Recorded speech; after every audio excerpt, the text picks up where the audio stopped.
Well, hello. Welcome to Orchid Blooms Podcast.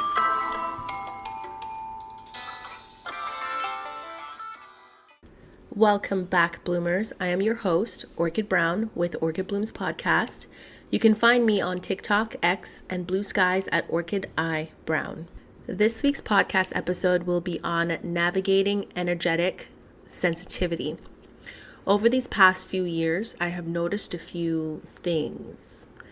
I could not identify what it was or what I was experiencing, but I finally came to the conclusion that I was spiritually sensitive. I had gone on a journey to understand what I was going through, and the conclusion that I came to was that I was spiritually sensitive. So I really needed to back it up with some actual research, and then I started learning about energetic sensitivity.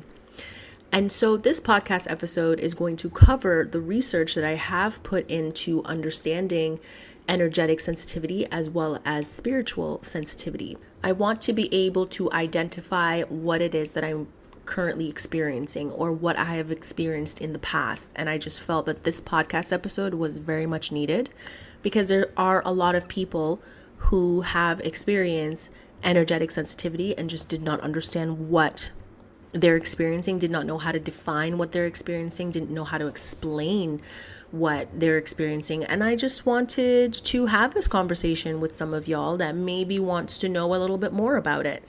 So let's get right into it. What is the difference between spiritual and energetic sensitivity? Spiritual sensitivity is an inner awareness and connection to higher power or deeper universal truth, often leads to strong intuition and sense of purpose. Whereas energetic sensitivity is the ability to perceive and absorb the emotions, intentions, atmospheres of people and places, which can be felt as subtle shifts in the environment or as intense emotional responses. I can say that I have experienced both, and that is the reason why I was so very much confused. I was confused because sometimes it felt as though it was more energetic, but then there's the other side where it felt very spiritual, and I just could not identify the difference. It can be overwhelming. And I'm speaking from experience. It is very overwhelming, and it's so hard to explain, and it's so hard to understand while you're in that moment because it's a lot to be experiencing them both at the same time. It can be intense. It's an intense emotion, an intense feeling, especially if you're not used to it, which I was not used to it. But when I experienced both, I felt like an alien. I felt like something was wrong with me. What is going on? I don't understand. I felt excited after feeling overwhelmed. So I went through a series of emotions during that process, and I genuinely did not know what to do about it. I couldn't even really speak to people. And when I did find someone to speak to about it, they just looked at me in amazement, but they could not provide any real definition, any real understanding, any real support because they've never experienced that. Let's continue. While energetic sensitivity can be a type of spiritual sensitivity is a broader term that can also encompass a connection to a higher power, divine presence, or a greater cosmic connection beyond just perceiving fluctuating human energies. For a better understanding, energetic sensitivity definition is a keenly tuned ability to pick up on subtle shifts in the atmosphere and the energies of others, both positive and negative. Characteristics are feeling overwhelmed by crowded places or strong emotions, absorbing others' feelings, sometimes to the point of taking them on as your own, having a heightened awareness of unspoken tension or emotions in a room. Being an empath, a person who is especially receptive to the emotions and physical sensation of others. I can say that I experience every single one of the things that I just mentioned on a daily basis. At some point, I thought this was all normal because, everyone must experience this. just go with it, right? That's literally how I thought for years. And I've been feeling this since I was a child. And I just figured it was just normal. Everyone experiences this. And then you get older and you realize that, not even older, it was more that I ignored it before. Because as a child, you pick up on things and then you kind of get confused when you see adults who don't. Like, you just don't understand what they're not understanding. So you start to think as a child that maybe you were wrong. Maybe you just interpret the situation differently than others and you're just wrong. Because how are adults not able to interpret it? But I didn't see it as a sign that maybe I was different. Maybe what I'm connecting to is not what everybody else is connected to. As I grew older, I still felt that sensation of, I don't understand how you missed it. You know what I mean? It's like, I don't understand why you can't get it. Why can't you get what is happening here? And I can finally say that now I understand why. Not everyone is energetically sensitive. Not everyone is spiritually sensitive. They really don't understand what I am seeing. They will not understand what you are seeing. They will not understand what you are feeling. Now I have just accepted that I'm an alien. I'm an alien. And there are other aliens out there who are energetic and spiritually sensitive. And we are on different planes of this planet, just looking at people confused as to why they're just not understanding what is happening around them. I can say, as someone who has both of these experiences simultaneously, all at the same time, I love being alone. I am an introvert. I know that I've said this in previous podcast episode, but you have to understand, when you are around too many people with too many energies going on, you tend to love your solitude. You tend to love to just be alone in your own energy, because your own energy does not have disruptions. And if there are disruptions, it's disruptions that you can handle because it's coming from you. You know what I'm saying? So I am very much an introverted person. I don't like to be in large groups of people. I don't want to be associated with too many people. If you ask me how many friends I have, it's on one hand. That's the list I can give you. One hand alone. Everybody else who keeps calling me their friends, they're not even on that hand. They just think I'm their friend. It's in their heads. Just because I was there for you and I helped you out in a situation doesn't mean I'm your friend. Like, chill. People who are energetic and spiritually sensitive tend to like to be alone. We do. For our own sanity and for our own peace of mind. I don't need a lot of people. I don't even need validation. It took me some time to learn how to trust what I was seeing and what I was feeling and understanding my intuition. It took me a while to get there, but I did. I eventually got there. And now I really don't care what you think. Thank you for your opinion. I didn't ask for it, but one day I might, and hopefully you have a better answer than what you just gave me. Okay. Now, the definition of spiritual sensitivity: a profound inner sensitivity to spiritual matters, which can include perceiving a divine presence, understanding deeper truths, or having a strong connection to a higher power. Characteristics of spiritual sensitivity are strong intuition and a keen sense of knowing things beyond ordinary perception, deep empathy, and a profound connection to others beyond just their immediate emotional state, a drive for personal growth, and a deep questioning of life's bigger meaning, seeking sacred solitude to process experiences and connect with a personal sanctuary, a heightened awareness of the spiritual forces or presence in the world, such as God's presence.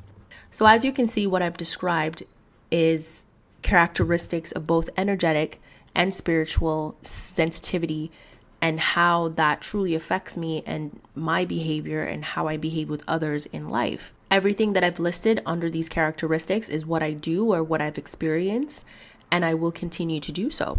You can't just turn it off. Sometimes I wish there was a switch, but I can't. I genuinely can't. So I've really had to develop my intuition and my discernment and trust in them as if I'm trying to save my life. And ultimately, they have saved my life.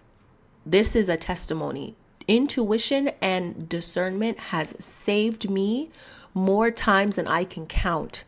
God is good. Going back to my childhood when I was standing on a rock and I didn't know why I was standing on this rock, and literally a lightning struck from the sky and came down, and I just jumped. I just remembered this thought popping in my head, like, get off the rock. And I just got off the rock. And when I turned back around, I saw this lightning go straight into the rock. I was standing right there. Intuition and discernment has been my BFF since I was a child. I believe I was 6 years old at that time. I should have died on that day. So let me tell you, your intuition is your best friend. Your best friend. The relationship between the two is that spiritual sensitivity can include energetic sensitivity. If you are spiritually sensitive, you are often also highly attuned to sublime energies. Energetic sensitivity is often a component of spiritual sensitivity. A spiritual sensitive person might feel drained by the negative energies, but that same energy can also fuel a deeper spiritual connection and understanding it. Spiritual sensitivity extends beyond the immediate energetic field to encompass a more abstract or divine connection, while energetic sensitivity is focused on the direct perception of energy from people and environments. I had learned a couple of years ago that I could alchemize negative energies and turn it into something that will fuel whatever I am doing. And I never thought I could alchemize energy for my own good. I wish I could tell you how I do it. Honestly, I still don't know. I am still learning about energetic sensitivity and spiritual sensitivity and their connection. Yes, they're connected, and they're both very similar in some ways, but I learned that what I experienced over the past 2 years was learning how to alchemize negative energies. But personally, I wouldn't be able to tell you how I did it. It was just natural. It was almost a part of me. But as I was writing this podcast episode, I started to think about, in the past, how did I interact with energy in a room, energy within myself. And I remembered at some point years ago where I walked into a room and I could feel that there was something energetically that shouldn't be there. And I remembered walking in and just completely shifting the atmosphere. And I thought, how can I shift the energies in an atmosphere? It's similar to energetic manipulation, but it's not, because I didn't do it to manipulate anyone or anything. I just could not be in that environment with those types of energies. So I had to shift the energy and change it into something positive. And so that's what I did. And then the room just got lighter all of a sudden. And it was almost like that dark cloud that was in the room was no longer there. I wish I could tell you how I did it, but I did it because I couldn't be in that room with all that dark cloud above, and no one else can see this but me. That is the spiritual sensitivity. It means that I can see things that other people cannot see. I can see the dark clouds. I can see the dark energies within people. And the discernment aspect that I mentioned before is identifying, what type of energy that I'm seeing. Am I seeing the person who is giving off this energy, or am I seeing the energy of the entity that's within them that has somehow possessed them? And yes, you can be possessed by entities, just like you can be possessed by demons. So for years I've been seeing this, but I just didn't understand it because, again, I don't have that spiritual knowledge that other people have. So it takes much longer for me to grasp and understand what I'm seeing. And this goes back to one of the characteristics for energetic sensitivity that I had mentioned, which was being an empath, a person who can establish receptive to the emotions and physical sensation of others. But what I just mentioned to you about energies that don't actually belong to people, it's an entity that's within them, that aligns with the spiritual sensitivity characteristic where I said a heightened awareness of the spiritual forces or presence in the world, such as God's presence. But that also includes, the evil side of God's presence, because God is good, and then you got the devil, and he has his subordinates. With spiritual sensitivity, you'll be able to see them within people, and they look like energy. You can smell it off of them. You can see it in their face, in their eyes, that they don't look normal. It's like a possession. Signs of spiritual sensitivity includes heightened empath, vivid dreams, a strong sense of intuition, feeling overwhelmed by crowds or busy environments, and physical symptoms like tingling or exhaustion. And I have experienced every single one of those things over the years. Every single one. It's exhausting. People with spiritual sensitivity often find they are attuned to the energies and moods of others and their surroundings, sometimes feeling like an empath who can absorb the feelings of others, which I have done many times before. It's an emotional and sensory experience. So let me break down what each and every one of the things that I had mentioned means. So what does heightened empathy means? You may easily sense and absorb the emotions of others, making you feel their joy or pain as if it were your own. Vivid dreams means dreams can be particularly detailed and meaningful, often insights or messages, which I have received a lot of those.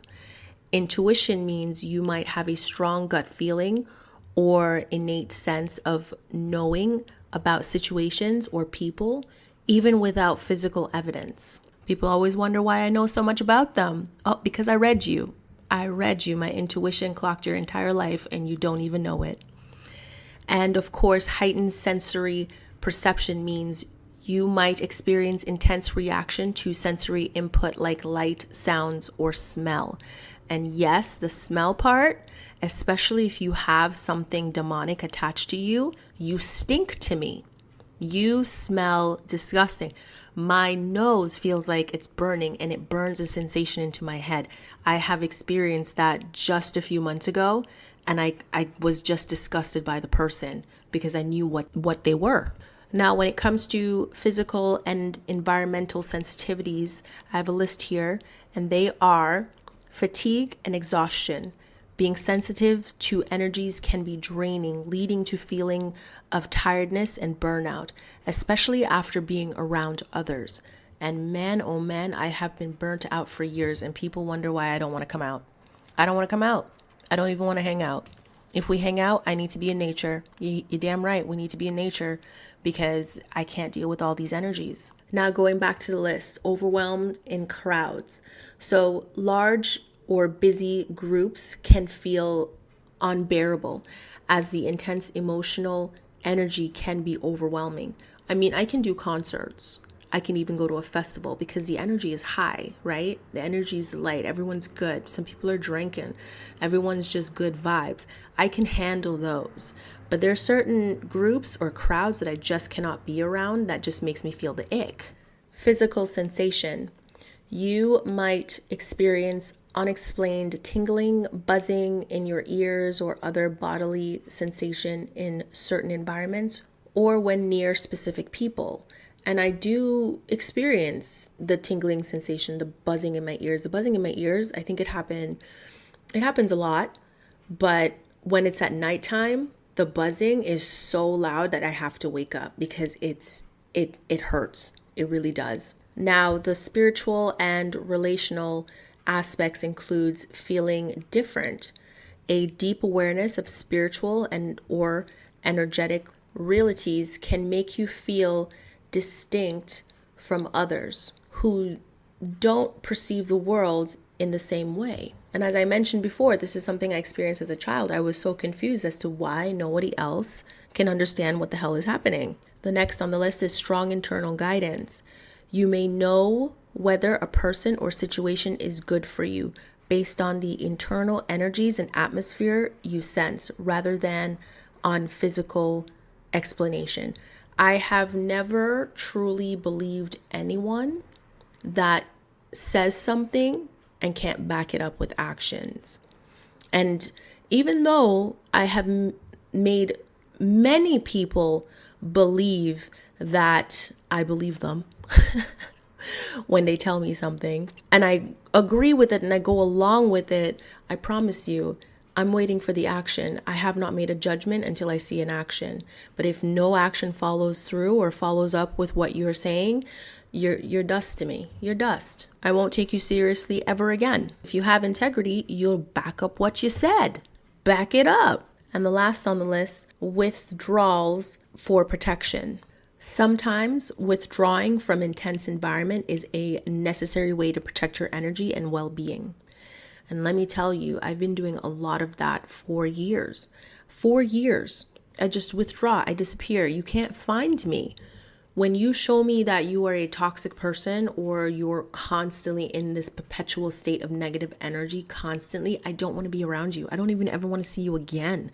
That is the emotion that I invoked when I'm around certain energies that I don't need to be around. And it does affect my well-being because it makes me sick. It makes me sick if it's especially too strong and too powerful and coming at me a little too fast because I'm not able to alchemize it as quickly as I can. So it makes me sick. You know, being energetically sensitive is one of those experiences that can feel like both a blessing and a burden. On one hand, it gives you this incredible ability to connect, to feel deeply, to notice what others miss, to read the room without anyone saying a word. But on the other hand, that same depth can be exhausting when you don't know how to manage it. When you're tuned in that deeply, everything hits differently. The joy, the pain, the silence, even the energy of the space. And if you're not careful, you can find yourself carrying things that don't belong to you. That's when sensitivity starts to feel heavy. For a long time, I used to think that something was wrong with me. As I mentioned before and earlier in this podcast episode, I thought, why do I feel so much? Why do I absorb so much? But the truth is, sensitivity isn't a weakness. It's a radar. It's a spiritual antenna that helps you to pick up on truths, deception, alignment, and misalignment. The key is learning how to use it rather than letting it use you. And for years, that's what I've been doing. I've been letting it use me. When I started seeing my sensitivity as a gift instead of a flaw, everything shifted. I realized that what overwhelmed me wasn't my empathy, it was the lack of boundaries around it. Once I started grounding myself, once I stopped apologizing for feeling deeply, I started seeing how powerful this awareness really was. It's not about numbing what you feel, it's about understanding what you're feeling and why. Because when you know that, your energy becomes your guidance, not your burden. If you're energetically or spiritually sensitive, one of the most important things you can learn is energetic hygiene. Just like you shower every day, your energy also needs cleansing and protection. When you absorb so much from people and environments, your energy field becomes cluttered. You might start feeling tired, anxious, or even irritable without knowing why. That's usually a sign that your energy is overloaded. Here are a few things that helped me. So, grounding. Spending time in nature. I love to hike. If you watch my social media pages, I hike and I go outdoors very much. Touch the earth, feel connected to something solid. If you can't go outside, take deep breaths and visualize roots growing from your feet into the ground, anchoring you, stabilizing you. Number 2, cleansing. So water is a great energetic cleanser. Showers, salt bath, or even washing your hands with intentions can help you release what isn't yours. You can also use sound like soft music, frequencies, tunes, or prayers to reset your energetic field. I have done all of this, so I swear by it. Number 3, discernment. Before you take any emotion or a problem, ask yourself, is this mine? That question alone can save you from a lot of energetic burnout. Number 4, boundaries. This one's hard for many of us, but energetic boundaries are sacred. You can't pour from an empty cup, and your compassion shouldn't come at the cost of your peace. When you start setting these boundaries, some people might not like it, especially those who benefited from your lack of them. But remember, protecting your energy is not selfish, it's responsible. Over time, I've come to see energetic sensitivity not just as a personality trait, but as a spiritual assignment. You were given this sensitivity for a reason. You feel deeply because you were meant to bring awareness where others are numb. You notice the unseen because you were meant to guide others towards it. You were chosen to feel what others suppress, not to suffer, but to understand, to heal, and to help transform. But every assignment comes with training, and that training looks like solitude, reflection, boundaries, and emotional maturity.